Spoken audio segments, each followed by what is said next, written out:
Nunca imaginé que el día que debía casarme terminaría escondido a kilómetros de distancia, con el teléfono apagado, respirando como si hubiera sobrevivido a un accidente, mientras ella, vestida de blanco, intentaba explicar por qué el novio nunca apareció. Todo se rompió antes de que pudiera siquiera darme cuenta de que ya estaba roto, pero si soy honesto, hubo señales que decidí ignorar hasta que fue demasiado tarde. Llevábamos más de 4 años juntos. Un año comprometidos. Una vida prácticamente armada. O eso creía yo. La semana antes de la boda, mis amigos organizaron una despedida de soltero en una cabaña junto a un lago. Nada salvaje, nada fuera de control. Solo una excusa para despedir una etapa. Pero el mismo día que me fui, algo dentro de mí no encajaba. Era una incomodidad silenciosa, como una voz que no lograba entender. Ella decidió no hacer despedida de soltera. Dijo que tenía que trabajar, que necesitaba cubrir los días que se tomaría por la boda. Me sentí culpable por dejarla sola, incluso le dije que prefería quedarme con ella. Me convenció de ir. Insistió demasiado. Ahora entiendo por qué. La primera noche fue normal. Risas, cerveza, historias estúpidas alrededor del fuego. Todo parecía perfecto, pero esa sensación no desaparecía. Al día siguiente, sin decirle a nadie, tomé el auto y regresé. Quería sorprenderla, prepararle la cena, tener una noche tranquila antes del caos. Pensé que sería un gesto bonito. Nunca pensé que ese impulso me iba a destruir.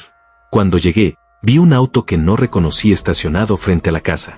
Su coche estaba guardado. Se suponía que debía estar trabajando. Me quedé en silencio dentro del vehículo, con el motor apagado, sintiendo como algo dentro de mí empezaba a romperse. La llamé. Contestó alegre, como siempre. Le pregunté dónde estaba. En el trabajo, respondió sin dudar. Ni siquiera una pausa. Ni siquiera un error. Colgó rápido, diciendo que estaba ocupada. Luego comenzaron a llegar mensajes. Te amo, te extraño. Como si intentara tapar algo. No entré por la puerta principal. No pude. Algo me lo impidió. Rodeé la casa y me acerqué a la ventana del dormitorio. Las cortinas estaban cerradas, pero no hacía falta ver. Las voces eran claras. Su risa, la reconocería en cualquier lugar. Y la de él. Baja, confiada, familiar de una forma que no debería haber sido. Saqué el teléfono y empecé a grabar sin saber exactamente por qué. Tal vez necesitaba una prueba. Tal vez necesitaba convencerme de que no estaba imaginando todo. La escuché decir que no podía creer que lo estuviera haciendo ahí. Que era demasiado bueno. Que quería otra vez. Esas palabras me atravesaron como algo físico, como si realmente dolieran en el cuerpo. Después, silencio, y luego sonidos que no dejaban lugar a dudas. Me quedé inmóvil. Ni grité, ni entré, ni golpeé la puerta. Solo me quedé ahí, respirando lento, sintiendo como todo lo que creía tener se deshacía sin hacer ruido. Me fui, no porque no doliera. Me fui porque entendí que ya no había nada que rescatar. En ese momento supe que no quería explicaciones, ni disculpas, ni escenas dramáticas. Solo quería desaparecer. Volví con mis amigos y bebí hasta perder la noción. No quería pensar. No quería sentir. Solo apagarlo todo. Esa misma noche le conté todo a mi mejor amigo. No intentó calmarme. No me dijo que lo pensara mejor. Se enojó conmigo, con ella, con la situación. Y entre todo ese caos emocional, nació la idea. No quería confrontarla. Quería algo más frío, más definitivo. Algo que no se pudiera arreglar con lágrimas o palabras.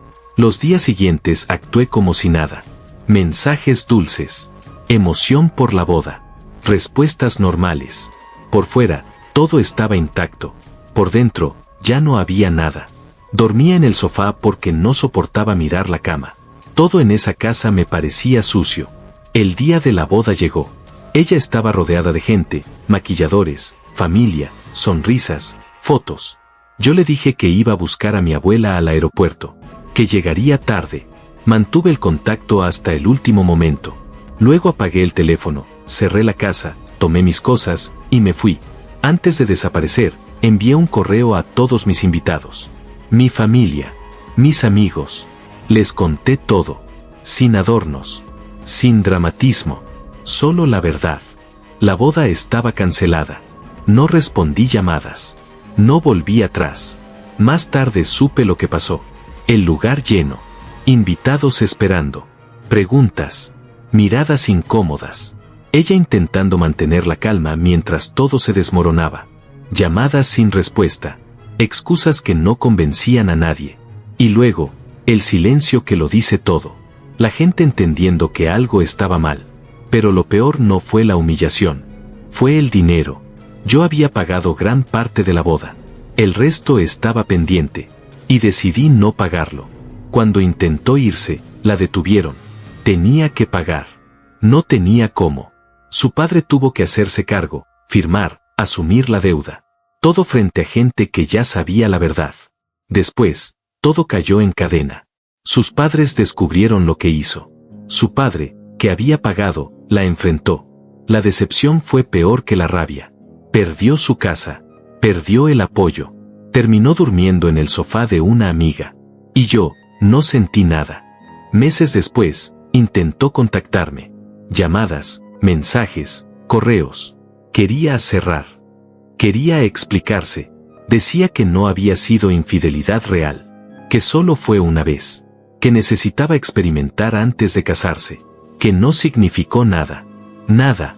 Esa palabra fue la que más me impactó. Porque si eso no significaba nada, entonces yo tampoco. Cuando finalmente nos vimos, intentó convencerme de que ambos habíamos cometido errores. Que podíamos empezar de nuevo. Incluso dijo que podía perdonarme. Esa fue la parte en la que entendí que ya no reconocía a la persona frente a mí. Pero hubo algo más. El dinero. Se ofreció a devolverme lo que había invertido. A pagar su parte. Y acepté. No por ella. Por mí. Porque no iba a cargar con el costo de algo que ella destruyó. Un mes después, el dinero estaba en mi cuenta. Completo. Sin excusas. Sin faltantes. Ese mismo día, le respondí. Le dije que tenía razón en algo. Que un hombre debe pelear por su mujer, pero solo si vale la pena. Y que alguien que traiciona de esa manera no lo vale. Que yo no había perdido nada, porque nunca tuve lo que creía tener. La bloqueé. Y ahí terminó todo. Porque al final, no fue el engaño lo que más me rompió, fue darme cuenta de que la persona con la que iba a casarme nunca existió realmente. La bloqueé. Y durante unos días pensé que eso era todo. Que había terminado. Que el silencio, por fin, iba a ser real. Pero el silencio no llegó. Al principio fue algo sutil, casi imperceptible. Un número desconocido llamando a horas extrañas. Mensajes sin contenido. Solo un punto. Un espacio en blanco. Como si alguien estuviera probando si seguía ahí, si todavía podía alcanzarme de alguna forma. No respondí. No abrí. No quise saber. Me repetía que era ella, intentando otra vez colarse en mi vida, pero algo no encajaba. No era su estilo. Ella insistía, suplicaba, explicaba. Esto era distinto. Frío. Vacío. La primera vez que sentí que algo estaba realmente mal fue una noche, volviendo del trabajo. Eran casi las 11. La calle estaba prácticamente desierta. Caminaba hacia el edificio donde me estaba quedando temporalmente, con las manos en los bolsillos, la mente en automático, cuando noté un auto estacionado con las luces apagadas. No tendría nada de raro, si no fuera porque el motor estaba encendido. Lo supe por ese zumbido leve, constante. Pasé al lado sin mirar, pero sentí algo. Esa sensación otra vez. La misma que tuve antes de irme a la despedida de soltero. Esa incomodidad que no se puede explicar, pero que se mete bajo la piel. Esa noche no dormí bien. Al día siguiente, encontré otro mensaje. Esta vez no era un punto. Era una foto. No había texto. Solo la imagen. Era mi casa. Mi antigua casa. Tomada desde afuera, desde la calle. La misma entrada. El mismo ángulo. El mismo lugar donde yo había visto el auto de ese tipo aquella tarde. Me quedé mirando la pantalla demasiado tiempo, intentando entender si era algo viejo, algo sacado de internet, cualquier cosa que tuviera sentido. Pero no. Había un detalle. Una sombra en la ventana. Una sombra que no estaba antes. Sentí un frío en el estómago. No respondí. No bloqueé el número. Solo, lo dejé ahí, como si ignorarlo pudiera hacerlo desaparecer. Esa tarde llamé a Zane. Intenté sonar normal, pero no lo logré. Le conté lo del auto, lo del mensaje, lo de la foto. Hubo un silencio largo al otro lado de la línea. No de esos incómodos, de esos que pesan. ¿Estás seguro de que no es ella?, me preguntó finalmente. Quise decir que sí. Quise estar seguro. Pero no pude. Porque, en el fondo, había algo que me molestaba más que la posibilidad de que fuera ella. Era la posibilidad de que no lo fuera. Esa misma noche revisé las grabaciones que había hecho aquel día. No sé por qué. Tal vez porque necesitaba anclarme a algo real, algo que entendiera. Escuché su voz otra vez. Sus risas. Esas palabras que no se me iban de la cabeza. Pero esta vez, escuché algo más. Un ruido de fondo. Algo metálico. Repetitivo. Como si algo golpeara suavemente contra una superficie dura. No lo había notado antes. Subí el volumen. Repetí el fragmento varias veces. Intenté aislar el sonido. Y entonces lo entendí. No era un ruido cualquiera. Era el sonido de una puerta. Abriéndose y cerrándose. Muy despacio. Como si alguien más hubiera estado ahí. Como si no hubieran sido solo dos. Sentí como el pulso se me aceleraba de golpe. Como si mi cuerpo reaccionara antes que mi mente. Porque eso cambiaba todo. No era solo una traición. No era solo una noche sin significado. Había algo más, algo que ella nunca mencionó. Algo que decidió ocultar incluso cuando supuestamente estaba siendo honesta. Y de pronto, todo empezó a sentirse distinto. Las llamadas sin voz. Los mensajes vacíos. La foto. La sombra. No parecían intentos desesperados de alguien que quería volver. Parecían otra cosa. Esa noche, mientras estaba sentado en la oscuridad, con el teléfono en la mano y la grabación repitiéndose una y otra vez, llegó otro mensaje. Esta vez sí había texto. Solo una frase. Hay cosas que no viste ese día. Me quedé mirando la pantalla sin respirar, sintiendo como algo dentro de mí empezaba a encajar de la peor forma posible. Porque por primera vez desde que todo pasó, sentí que no tenía el control de la historia. Y lo peor, es que una parte de mí necesitaba saber. Me quedé mirando ese mensaje durante lo que pudieron ser segundos o minutos, ya no lo sé. Hay cosas que no viste ese día. Lo releí tantas veces que las palabras empezaron a perder sentido, pero la sensación no. Esa presión en el pecho, esa certeza incómoda de que lo peor aún no había pasado, volvió con más fuerza. Y lo más jodido de todo es que no podía ignorarlo. No después de haber escuchado esa grabación otra vez. No después de darme cuenta de que tal vez no había entendido nada. No respondí de inmediato. Dejé el teléfono a un lado, me levanté, caminé sin rumbo dentro del departamento como si el espacio se hubiera vuelto más pequeño de repente. Intenté pensar con claridad, pero cada idea que aparecía llevaba a otra peor. Hasta que entendí algo que me heló más que cualquier otra cosa. Si alguien había estado ahí además de ellos dos, entonces alguien más sabía lo que pasó. Alguien más me había visto sin que yo lo supiera. Alguien que ahora estaba decidiendo cuándo y cómo hablar. Respondí con una sola palabra: habla. No tardó en llegar la respuesta. Demasiado rápido. Nos viste, pero no entendiste. Sentí un nudo en la garganta. Mis dedos se quedaron suspendidos sobre la pantalla. Esa palabra. Nos. No ellos. No ella. Nos. El siguiente mensaje no fue texto. Fue un video. Lo abrí. La imagen era inestable, como grabada desde un celular escondido. Tardé un par de segundos en reconocer el lugar, hasta que lo hice. Mi habitación. Mi cama. Ese día. Ese momento. Ellos estaban ahí. Exactamente como lo recordaba. Exactamente como lo había escuchado. Pero la cámara no estaba en la ventana. Estaba dentro. En una esquina. Oculta. El ángulo mostraba algo que yo no pude ver. Una tercera figura. Sentada. Observando. No participaba. No hablaba. Solo miraba. Como si fuera parte del acuerdo. Como si su presencia fuera normal. Como si todo eso hubiera sido planeado de una forma que yo jamás imaginé. Sentí que me faltaba el aire. Avancé unos segundos más en el video, con las manos temblando. Quería cerrar, quería dejar de ver, pero no podía. Porque entonces la figura se movió. Ligeramente. Lo suficiente para que la luz le diera en el rostro. Y la reconocí. No fue inmediato. Fue peor. Fue lento. como si mi mente se resistiera a aceptarlo, como si necesitara procesarlo por partes para no romperse de golpe. Era Zane. Apagué el teléfono. No lo lancé. No grité. No hice nada. Solo me quedé sentado, en silencio absoluto, sintiendo como todo lo que había construido para sostenerme estos meses se derrumbaba otra vez, pero esta vez desde un lugar más profundo. Porque una traición te rompe, pero dos te reescriben. De pronto, todo encajó de la peor forma posible.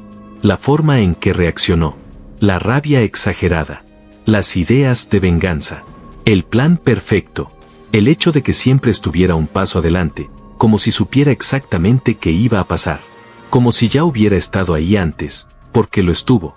No era solo ella, nunca lo fue, y yo fui el único que no lo sabía. El teléfono vibró otra vez. No quería verlo, pero lo hice. Ahora ya viste todo. No supe cuánto tiempo pasó antes de que reaccionara. Lo siguiente que recuerdo es estar frente a la casa de Zane. No pensé, no dudé, solo conduje. Necesitaba verlo. Necesitaba escucharle decirlo en la cara, aunque ya no hiciera falta. Cuando abrió la puerta y me vio, no se sorprendió. Eso fue lo que más me dolió. No intentó negarlo. No intentó inventar una historia. Solo me miró, y bajó la cabeza, como alguien que ya había aceptado las consecuencias mucho antes de que llegaran. ¿Desde cuándo? Fue lo único que pude decir. Se tomó unos segundos. Como si eligiera qué parte de la verdad soltar primero. Antes de la despedida, ya había pasado. Sentí que algo dentro de mí se apagaba. Y ese día. Cerró los ojos un momento antes de responder. Ella quiso hacerlo así. Esa frase, esa maldita frase, fue peor que cualquier otra cosa. Porque significaba que no fue un error. No fue impulso. No fue una equivocación. Fue una decisión. Y él estuvo ahí. No como víctima. No como espectador. Como parte. No recuerdo haberle golpeado. No recuerdo haber gritado. Solo recuerdo salir de ahí con una calma extraña, casi antinatural. Como si todo lo que tenía que romperse, ya se hubiera roto. Esa noche entendí algo que no me enseñaron en ningún lado. No todas las traiciones se sienten como una explosión. Algunas son silenciosas. Se acumulan. Se esconden en detalles pequeños, en gestos, en miradas que decides no cuestionar, hasta que un día todo encaja, y lo que queda no es dolor inmediato, es vacío. Han pasado meses desde eso. Cambié de ciudad. Cambié de rutina. Cambié de número otra vez. Ya no hablo con nadie de ese pasado. Ni con ella. Ni con él. Ni con nadie que haya estado cerca de lo que fui. Y a veces me pregunto qué fue real. Si hubo algo real. O si todo fue una versión de la realidad que yo necesitaba creer. Porque al final, lo que más duele no es que te engañen. Es darte cuenta de que nunca supiste con quién estabas, ni quién estaba realmente a tu lado. Y eso no se repara. Se aprende a vivir con eso. Si llegaste hasta aquí, probablemente algo de esta historia te tocó más de lo que esperabas. Tal vez te hizo recordar algo, o a alguien. Si es así, me gustaría leerte. ¿Tú qué habrías hecho en mi lugar? ¿Habrías enfrentado todo desde el principio, o también habrías elegido desaparecer como yo? Y si quieres seguir escuchando historias así, de esas que no siempre tienen finales bonitos pero sí verdades incómodas, puedes suscribirte. No por mí, sino porque a veces escuchar lo que otros vivieron te ayuda a entender lo que tú todavía no has terminado de procesar.